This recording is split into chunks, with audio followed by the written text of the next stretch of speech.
हम आइए चर्चा करते हैं आज, समझने की कोशिश करते हैं। और वो है बहुत ज़रूरी। ये मैं सबसे पहला इशारा तो आपको यही करना चाहूँगा। उसके बिना हमारी जिंदगी अधूरी नहीं कहूँगा, जिंदगी है ही नहीं। जीवन तो है, हम श्वास ले रहे हैं, खा रहे पी रहे हैं, चल रहे हैं, लेकिन उससे मिले बिना, उसको जाने बिना हमारी जिंदगी है ही नहीं। अधूरी शब्द नहीं बोल सकते, है ही नहीं। वो केवल जो चल रहा है ना, वो एक ऑटोमेटिक चल रहा है। हमारा कोई अस्तित्व नहीं है इस धरा पर। तो आइए थोड़ी चर्चा करते हैं। ना मूर्ति में ना आकार में, ना मूर्ति में ना आकार में, मैं तो हूं विश्वास में। छू न सकोगे मुझको क्योंकि मैं तो हूं एहसास में। तो ईश्वर कोई वस्तु नहीं है, ईश्वर का कोई भौतिक स्वरूप नहीं है। वह हमारी आस्था में है, वह हमारी विश्वास में है, वो हमारे एहसास में है। मैं भी कहीं जा रहा हूं, और भी कोई जा रहे हैं, और भी कोई जा रहे हैं, एक ही जगह पे, एक ही स्थान पे, और वो उसी के समक्ष मौजूद है। किसी भी मूर्ति कह दो, किसी भी स्थान कह दो, मौजूद है। लेकिन एक को ईश्वरत्व, ईश्वर नहीं होता, ईश्वरत्व होता है। भगवत्ता, भगवान नहीं है, भगवत्ता होता है, ईश्वरत्व। एक महसूस कर रहा है और एक महसूस नहीं कर रहा है। अगर उस मूर्ति में ईश्वर होता तो फिर सभी को महसूस होता। अगर मूर्ति में ईश्वर होता तो सभी एक ही जैसा प्राप्त करते, सभी में एक ही जैसा भाव आता। तो मूर्ति में नहीं है, उस एहसास में है, उस विश्वास में है, उस आस्था में है। तो मूर्ति क्या भी हो, कुछ भी हो, एक बहुत सुंदर बनी हुई मूर्ति भी हो सकती है, और उसमें भी आस्था नहीं है तो ईश्वर नहीं। और एक बहुत मामूली सा पत्थर, एक मोर, बहुत मामूली सी चीज, एक बहुत मामूली सा कंकड़, एक बहुत मामूली सी मिट्टी, उसमें भी हमने एहसास कर लिया कि हाँ हाँ हाँ, बोध हो रहा है, एहसास हो रहा है, विश्वास हो रहा है, तो ईश्वर हो गया। तो ईश्वर वस्तु में नहीं, आकार में नहीं, ना मूर्ति में ना आकार में, मैं तो हूं विश्वास में। न छू छू न सकोगे मुझको क्योंकि मैं तो हूं एहसास में। नाम दे दिए तुमने मुझको, मेरा कोई नाम नहीं। नाम दे दिए तुमने मुझको, मेरा कोई नाम नहीं। सजा देना या दुआ देना मेरा कोई काम नहीं। हम कुछ, किसी, कोई क्या बोल रहा, कोई क्या बोल रहा, कोई क्या बोल रहा, बोलता मेरा ईश्वर ये है, कोई बोल रहा मेरा ईश्वर ये है। पर ईश्वर का कोई, जैसे ही नाम दिया ईश्वर गायब हो गया। नाम सिर्फ हम बोलना पड़ता सूचक तौर पे, क्योंकि बात कैसे करें, ये हमारी एक मजबूरी है कि हमें नाम बोलना पड़ रहा है। पर कोई कुछ भी बोलो, उससे उसके अस्तित्व में कोई फर्क नहीं पड़ता है। अगर हम बोल रहे हैं कि शिव भैया ने भगवान बोला, उसने बाबा बोला, उसने ईश्वर बोला, उसने अल्लाह बोला, उसने गॉड बोला, तो हम सब अलग अलग है, वो भी अलग अलग है। ये सिर्फ गलत फहमी है। आप कुछ भी बोलो, उससे कोई फर्क नहीं पड़ता है। क्या एहसास करते हो, उससे फर्क पड़ता है। और हम बोलते कि भगवान, ईश्वर, अल्लाह ये सजा देते हैं या ये आशीर्वाद देते हैं। वो कहता कि मैं तो कुछ भी नहीं देता हूँ, आप अपने लिए खुद ही चुनते हो। आप अपनी आत्मा को जैसे डेवलप करते हो, उसके अनुसार आपकी आत्मा का विकास होता होता है। मैं थोड़ी आपका ऐसा हिसाब किताब लगाने बैठा रहूंगा कि मेरा कोई काम नहीं है, और जो मैं एक एक जने का हिसाब लगाऊंगा और उसको इनाम दूंगा और उसको सजा दूंगा। ये मेरा काम नहीं है। ये आप अपने लिए चुनते हो, और आप आपकी आत्मा का स्वरूप बनाते हो। आपकी आत्मा निम्न हो सकती है, आपकी उच्च हो सकती है। ये आपकी शून्य में खो जाना ही ईश्वर है। देखिए, ये एक ऐसा विषय, मैंने पहले ही बोल दिया था, ये विषय मेरी हैसियत से बहुत बाहर का है। पर बस हम सब मित्र हैं आपस में, तो थोड़ा यूं ही चर्चा कर रहे हैं। शायद कोई इशारा हमें मिल जाए, शायद कोई हमें मार्ग मिल जाए। खोजना तो आपको, मैं तो नहीं खोज सकता आपके लिए। मैं मेरे लिए खोज सकता हूँ, आप आपके लिए खोज सकते, पर हम एक बात कर रहे हैं, एक इशारा एक दूसरे के साथ शेयर कर रहे हैं। शून्य में ही खो जाना ईश्वर है। जब तक पूरे नहीं खोओगे, जब तक हम आप मौजूद रहोगे, तब तक ईश्वर की मौजूदगी नहीं होगी। आप खोओगे तो ईश्वर की मौजूदगी होगी। मैं हूं, मैं ये कर रहा हूं, मैं दर्शन कर रहा हूं, मैं उसकी पूजा कर रहा हूं, तब तक आप ईश्वर के साथ नहीं, आपके ईश्वर का एहसास नहीं।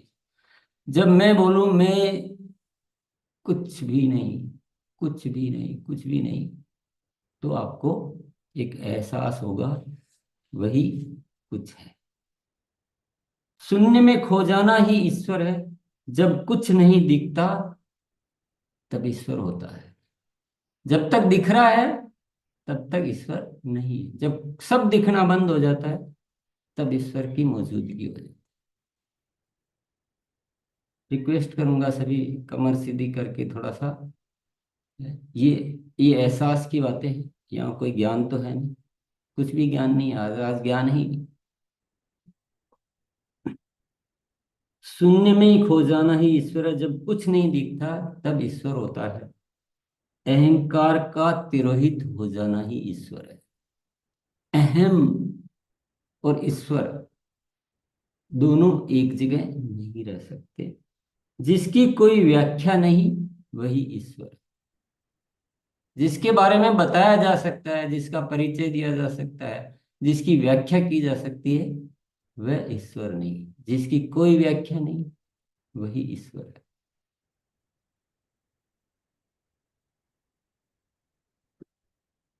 फूलों को जब खिलते देखा, फूलों को जब खिलते देखा, उस पल मुझे तेरी याद आई। फूलों को जब खिलते देखा, उस पल मुझे तेरी याद आई। पंछी को गगन में उड़ते देखा, उस पल मुझे तेरी याद आई। नदिया को अविरल बहते देखा, उस पल मुझे तेरी याद आई। शीतल चांदनी को बिखरते देखा, उस पल मुझे तेरी याद आई। सूरज को गगन में चमकते देखा, उस पल मुझे तेरी याद आई। पर्वत की जब विशालता को देखा, उस पल मुझे तेरी याद आई। सागर की उस गहराई को देखा, उस पल मुझे तेरी याद आई। उस विराट अस्तित्व को देखा, उस पल मुझे तेरी याद आई। तो ईश्वर एहसास की बात है। सब कुछ हमारे सामने है, लेकिन एहसास नहीं, ईश्वर नहीं। एहसास है, हम कहते हैं ना, कण कण में भगवान है। क्या कहते हैं? कण कण में भगवान है। तो भगवान कोई वायरस थोड़ी जो सब जगह फैला हुआ है। कण कण में आप देखोगे, एहसास करोगे, तो आपको ईश्वरत्व महसूस होगा। सिर्फ एहसास में ईश्वर है। मैं दिखता नहीं पर होता हूं। थोड़ा सा इशारे हैं, मैं इशारे दे रहा हूं आपको, जो एक गुस्ताखी जिसको जरूर कहूंगा, लेकिन प्रयास है। दोस्तों में हम बात कर रहे हैं, ऐसा मान लीजिए। मैं दिखता नहीं पर होता हूं। मैं कुछ नहीं पर सब कुछ हूं। कहीं कोई है ही नहीं, कुछ नजर ही नहीं आ रहा, पर मैं ही सब कुछ हूं। मुझे ढूंढोगे तो खो जाऊंगा, मुझे महसूस करो, ढूंढो मत। खोजोगे तो नहीं मिलूंगा, बस महसूस करो। मैं समझ में नहीं आता, मैं किसी के समझ में नहीं आता। जिस दिन समझना बंद करोगे, मैं आपको मिल जाऊंगा। मुझसे मिलना है तो हिसाब किताब लगाना बंद करो, बस ध्यान करो। हिसाब किताब लगाना बंद करो, बस ध्यान करो। लोभ लालच, इससे ये मिल जाएगा, ये मेरा काम सिद्ध हो जाएगा, ये करूं तो वो हो जाएगा, ये हिसाब किताब आप जब तक लगाते हो, मैं मौजूद नहीं हूं। क्योंकि मैं कहीं हूं ही नहीं, मैं तो आपके एहसास में। आपने एहसास किया तो हूं, नहीं किया तो नहीं हूं। आपके जुगाड़ से थोड़ी मैं आ जाऊंगा, नहीं आऊंगा।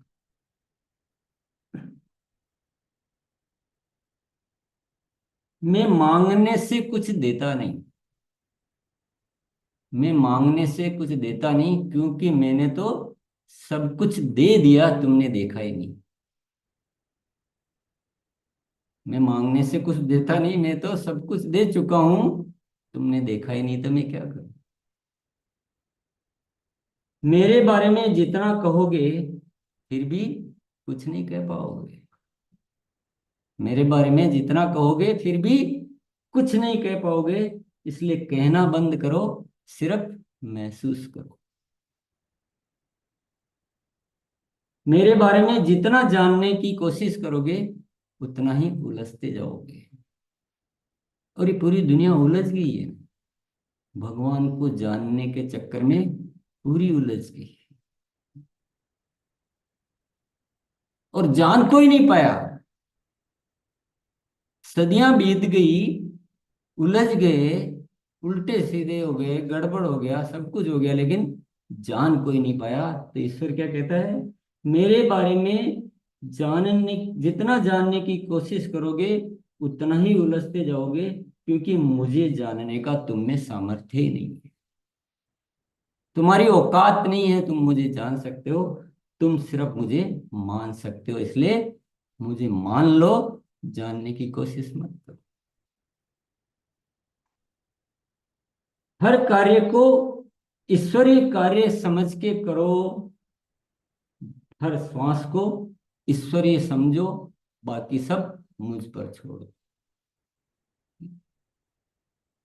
हर कार्य को ईश्वरीय कार्य समझ के करो, हर श्वास श्वास, हर बूंद बूंद, हर पल पल, हर अंग का कोना कोना, ये ईश्वरीय है, मेरा कुछ भी नहीं है।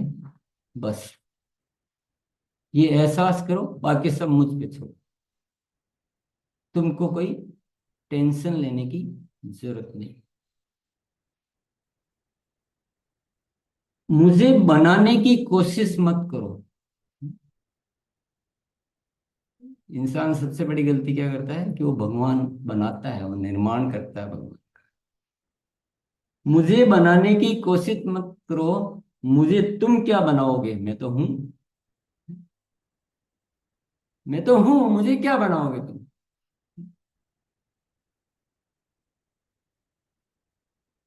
इफ्तिकार भैया यहाँ बैठे हुए हैं, और मैं आवाज लगा रहा हूँ, इफ्तिकार भैया आना, इफ्तिकार, इफ्तिकार भैया बोल रहा है, मुझे क्या बुला रहे हो, मैं तो यही हूँ। ईश्वर बोल रहा है कि मुझे क्या बना रहे हो, मैं तो यही हूँ। और इंसान कितना नादान है, जो बोलता है कि मैं ईश्वर बना रहा हूँ, मैं ईश्वर की रचना कर रहा हूँ। भूल तो है यार। हालांकि मैं बहुत इस मामले में बहुत छोटा हूँ, कोई ऐसी चर्चा करने के विषय में। पर एक लॉजिकली भी दिमाग, सामान्य मस्तिष्क भी इससे भी सोच रहे हैं कि इंसान भगवान कैसे बना सकता है। How is it possible. और यही झगड़े की जड़ है, क्योंकि जब इंसान बना रहा है, तो वह अपने अपने बना रहा है, और अपने अपने बना रहा है, और हम बोलते हैं मेरा भगवान ये, कोई बोल रहा मेरा भगवान ये। आप कल्पना कीजिए, कल्पना कीजिए, इस धरती पर हमारे साथ इस गलतफहमी के चक्कर में क्या क्या हो गया, क्या क्या कल्पना कीजिए आप। कितनी बड़ी मिस्टेक मानवता से हो रही है कि हम भगवान को बनाने के चक्कर में हम सब कुछ खो बैठे, सारी इंसानियत का खात्मा कर दिया। एक कविता है, सबसे बड़ा धर्म इंसानियत। मानवता मन मानवता मानव के मन से दूर कहीं हो जाती है, हर सोच भरम से भरी हुई सच्चाई कहीं खो जाती है। कथनी और करनी में मानव के बड़ा भेद हो जाता है, चेहरा दिखता नकली नकली, अंतस कहीं खो जाता है। बातें करता वह धर्म ही खुद को धर्मात्मा कहता है, बड़े बड़े शब्दों की माला हरदम जपता रहता है। भक्ति दिखाता इतनी की कोई भक्त नहीं उसके जैसा, कोई बात करे धर्मों की तो ज्ञानी नहीं उसके जैसा। यदि ये बातें सच्ची हो तो जीवन का कमल खिलना चाहिए, इंसान को इंसान से सच्चा प्रेम इस जग में होना चाहिए। हर कोई किसी की बनती देख मन में खुश होना चाहिए, चोरी फरेब और लूट पाट दुनिया में नहीं होना चाहिए। ये कैसा धर्म है जिसके नाम पर इंसान आपस में लड़ रहा, ये नरभक्षी खूनी फसाद, ये जहर भरा आतंकवाद जिसके नाम पे पनप रहा। जब दिल वो दुखाता किसी का तो क्यों नहीं धर्म याद आता है, जब हक वो किसी का चुराता है तो क्यों नहीं मन व्याकुल हो जाता है। ये धर्म है या हिंसा का बनाया कोई खिलौना है, ये तो लगता कुछ चालाकों का मंसूबा कोई घिनौना है। जब तक जुदा जुदा ये धर्म रहेंगे क्या हम एक हो पाएंगे, आपस के लड़ाई झगड़ों से इनके रहते क्या हम बच पाएंगे। हर कोई अपनी कट्टरता की छाप लगाए बैठा है, अपनी करनी को ठीक समझ ऐसे अपनी करनी को ठीक समझ इस अकड़ में ऐसा ऐंठा है, ना समझना इन करतूतों से भगवान बड़े खुश होते हैं। राम रहीम नानक और यीशु ये सब अपनी करनी पे रोते हैं। क्यों आए हम इस धरती पर, और क्यों हमने पैगाम दिया, क्यों हमने ऐसा कर्म किया और अलग अलग ये नाम दिया। कैसे समझाएं इनको कि हम एक बात कहना चाहते, हमें पाषाणों में कैद न करो, हम इंसान के मन में रहना चाहते। ना हमको भक्ति और पूजा चाहिए, ना मूर्ति ना मंदिर चाहिए, हम तो चाहते हैं बस इतना कि इंसा इंसा बन के रहना चाहिए।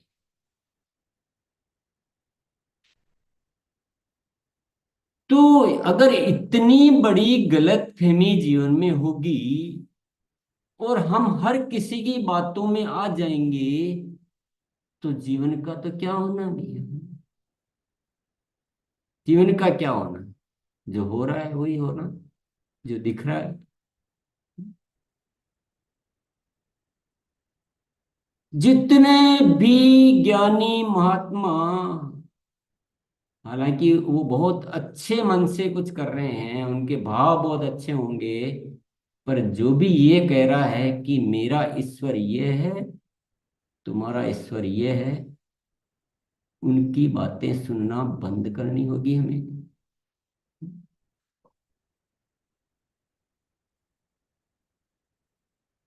हमें किसकी सुननी है, हमें हमारे जो अंदर जो एक उस ईश्वर के रूप में एक एहसास है, एक जो फीलिंग है, उसको सुनना है, उसको समझना है।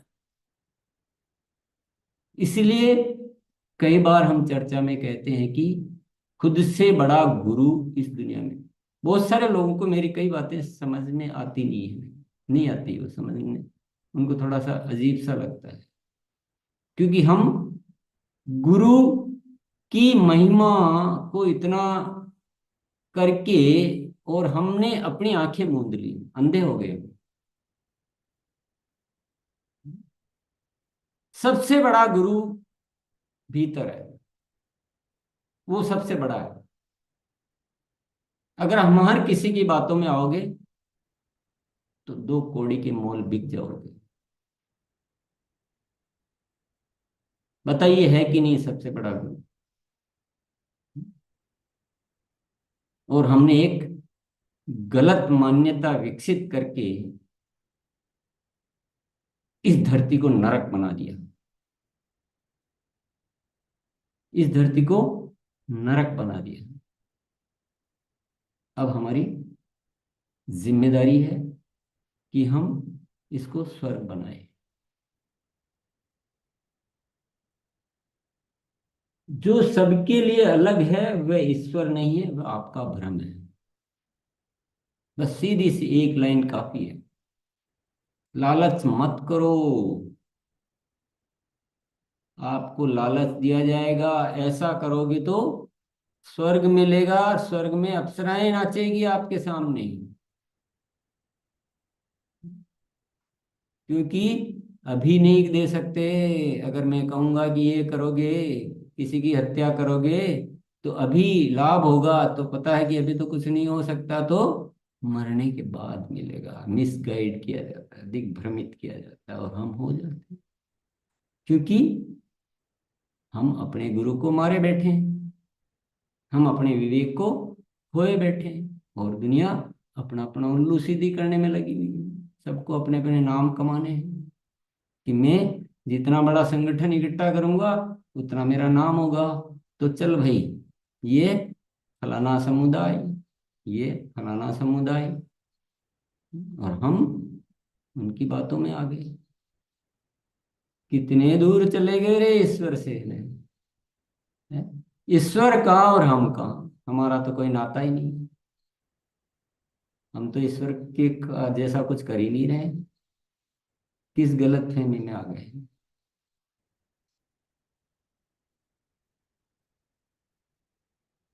जो सबके लिए अलग अलग है वह ईश्वर नहीं है, वह आपका भ्रम है। मेरे नाम पर तुम्हें बहुत गुमराह किया जाएगा, ऐसे लोगों से सावधान रहना। और ये मैसेज की आज पूरी दुनिया को जरूरत है। पूरी दुनिया अच्छी तरह, खूब खूब चिल्ला चिल्ला के, एक आरसीएम का एक प्लेटफॉर्म है जिसके माध्यम से इस मैसेज को इस दुनिया में पूरी तरह से फैलाने की जरूरत है। अन्यथा ये धरती नरक बनती जा रही है, और पूरी नरक बन जाएगी, और आने वाली पीढ़ियां किस दशा में जिएगी, और हम ईश्वर से कितना दूर हो जाएंगे, ये अच्छी तरह से समझ लीजिए। आपका कोई बुरा कर रहा है, अभी थोड़ी सी आगे अपन एक परीक्षा की ओर बढ़ते हैं। चलो, ये बातें तो हो गई। आपका कोई बुरा कर रहा है, वह आपका बुरा नहीं कर रहा है रियल में। एक बात को थोड़ा गहराई में जाके समझनी पड़ेगी। आपका बुरा कोई कर रहा है तो वह रियल में आपका बुरा नहीं कर रहा है, वह आपकी परीक्षा है कि आप में ईश्वरत्व है कि नहीं। तो ईश्वरत्व होता है, वो क्या करता है? जो बुरा कर रहा है उसके लिए भी भला सोचता है, भाव अच्छे रखता है। तो परीक्षा है ये। और एक प्रयोग करके देखना, आज ही कर लेना, अभी कर लेना, कि जिसने आपके साथ बोर बुरा किया हो उसके लिए भी आप अंदर अहोभाव लाओ। नहीं, मेरे साथ मेरे कोई कर्म होंगे, अच्छा है, मैं ये कर्म चुक रहे हैं, लेकिन उसका बहुत अच्छा, मैं उसको दुआएं देता, मैं किसी के लिए कोई बुरा नहीं सोचूंगा। ये परीक्षा है। अगर इस परीक्षा में पास हो गए तो आपकी ईश्वर से मुलाकात हो गई। ये परीक्षा है, क्योंकि परीक्षा भी तो देनी पड़ेगी। बातें करने से क्या होगा? परीक्षा देंगे और पास होंगे तो माना जाए कि आप किसी के लिए भी, कोई भी हो, कोई भी घटना घटित हो, कैसा भी हो जाए, लेकिन आपके मन से सबके लिए दुआएं निकलती है। आपकी मुलाकात हो गई ईश्वर से, और आप जीवन में महसूस करोगे कि जो इस भाव से जो मुझे मिल रहा है वो सारी उपलब्धियों से ऊपर है, वो सारी उपलब्धियों से ऊपर है। तो कोई घाटा नहीं है कहीं भी, कहीं कोई नुकसान नहीं है। सिर्फ सब कुछ हमारे भीतर मौजूद है, सब कुछ। पर ये तो कोई बातें हिसाब किताब की समझने की नहीं है, ये तो एहसास की बातें हैं, ये अंदर की बातें, ये भीतर की बातें, ये भावों की बातें हैं। कैसे जानोगे कि ईश्वर का एहसास होने लगा है? बातें तो कर ली, पर एग्जाम तो देना पड़ेगा ना, चेक तो करना पड़ेगा कि काम हुआ कि नहीं हुआ। कैसे जानोगे? ये अब हमको, ये हमारा रोल चालू हो गया कि आपको हर चीज में ईश्वरत्व महसूस होने लगा। आपका कोई कुछ भी करे, आपका मन डावाडोल नहीं होता है, और मन में आपका जो भाव है वैसा का वैसा ही बना रहता है। आप ये एहसास करने लग गए कि ये भौतिक जगत और ये सब घटनाएं ये तो क्षणिक है। ये तो जैसे एक फिल्म देखने जाते हैं वैसे एक फिल्म है, इनसे कोई कुछ फर्क नहीं पड़ता।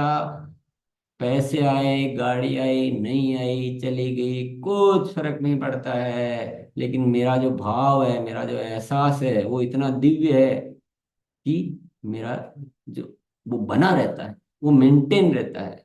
चेक करना पड़ेगा आपको, क्योंकि वो नहीं हुआ तो व्याख्या थोड़ी करनी है। ईश्वर व्याख्या का विषय नहीं है। ईश्वर कोई होशियारी नहीं बतानी है कि देखो मैं कितना ज्यादा अच्छा बोल पाता हूँ, और वो तो कुछ नहीं बोल पाता है। जो कुछ भी नहीं बोल पाता है वो आपसे 100 गुना बेटर हो सकता है। जो बहुत बोल रहा है वो नादान हो सकता है। तो न व्याख्या का विषय है, न बोलने का विषय है, एहसास का विषय। तो चेक तो करना पड़ेगा अभी। और खुद ही कर सकते हैं, दूसरा तो कोई कर भी नहीं सकता।